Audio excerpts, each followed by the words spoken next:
Hello.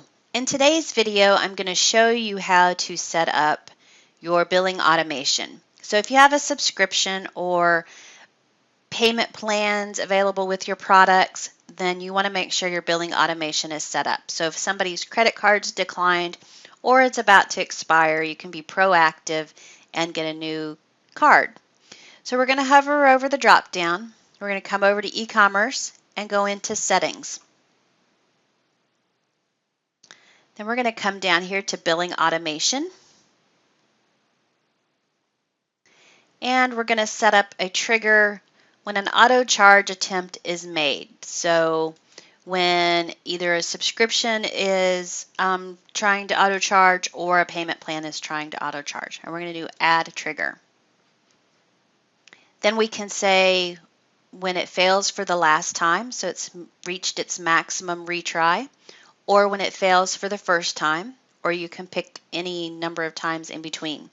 So what I usually do is say when it fails for the first time, I want to send the client an email and ask them to update their credit card. So we're going to check first, and then we can check specific products, or we can leave everything unchecked and it'll just fire when any product auto fail charges. And then from our actions, we're going to do send an email. So we can do different types of actions, but in this case, we just want to send an email. And select email. And then we're going to select add because we need to create the template. Now you want to create your template in the billing automation because there's a merge field that you need that's available here that's not available if you go into the template library. So if you went into the template library to create this email, you wouldn't be able to get to the update credit card link. So we're going to call this credit card fail number 1. And you can select who you want it to be from. We'll put in our subject line here. And then we'll come down and edit our email. And I'm just going to get rid of the article snippet and just drag in a paragraph snippet. So we could say hi, insert their first name.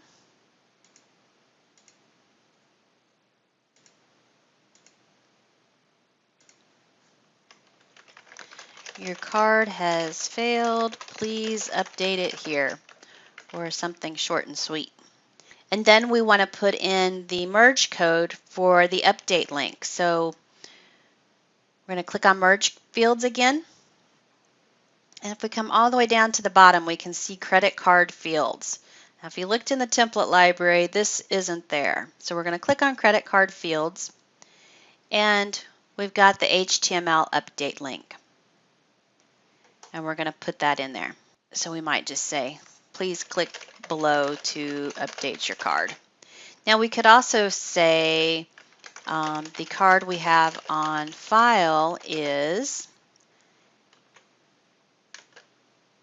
card type. So that would say if it's a Visa or American Express, MasterCard, and expires on, and we could put the month and the year.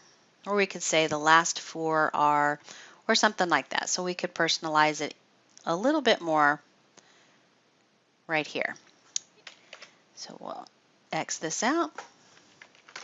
Thank you. And then your signature and everything. So that's it. So we're going to close this. We're going to save it. And then we can come down here. We want to make it ready. And then we'll save it. So when the card fails the first time, we're going to send the email credit card fail number 1. And we're going to save that. And then, so the actions, we've got it listed here. We're going to save the trigger. So now we could go in and add another action if it's the last attempt. So maybe you want to send them another email, or you want to create a task. You could do that in here too. So you would just go in and create another trigger for when an auto charge attempt is made. So you can create as many triggers as you want for each of those. So now let's just go in and create something for when a credit card is going to expire. So we selected that. We're going to add a trigger. We can select what card type. if we wanted to, although really we want to know if any card's expiring, right? And then you can select how many days. So you could select 30 days or 7 days, whatever you want to do. And then you really only need to know updated credit card information when cards are going to be billed in the future. So you do not want to include cards that are not going to be billed in the future. So by default, no is correct.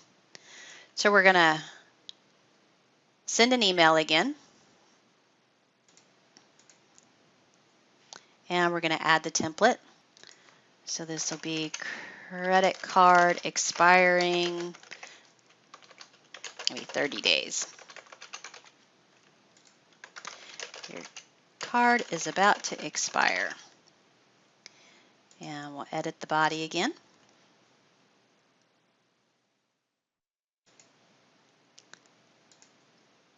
Insert our paragraph snippet.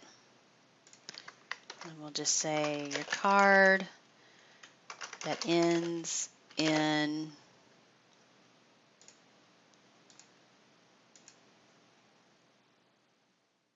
come down here to the credit card fields, the last 4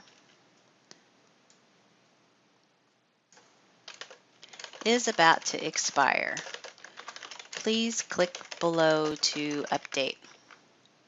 And then we'll insert the update link. And that's it. So we'll close it. We'll save it. We'll come down here and make it ready and save it again. And so now we've got the email, we've got it set up, save it again, and then save the trigger. So we see the action listed here, we save it.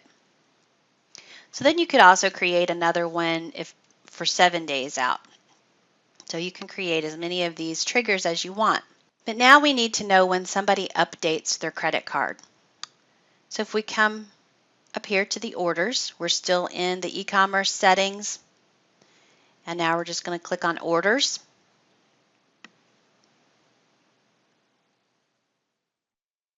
And if we scroll down, so you have your update credit card page header, a footer you can put in there, and then after they've updated the page, what do you want them to get? So all this would need to be updated. And then you want to make sure that you create an action. So if when somebody updates their credit card, you get notified. So we're going to create a task. And we're going to add a new task. And we could just say credit card updated.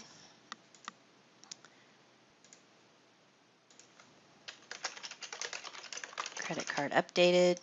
So we'll put the contact's name in here.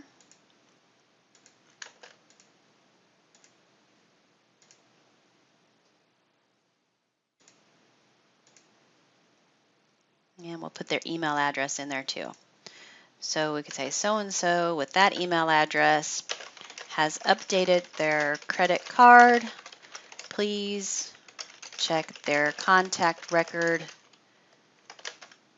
to make sure new card is active on subscriptions or payment plans. Because we want to make sure now that the new card that's in the system is the one that's selected to process for the future payments, and go back and if the payment has failed for the final time, that the card gets applied towards that payment as well. So we could contact the owner, or you can assign it to somebody, and then you want to make sure that that person is notified as well so that they get an email.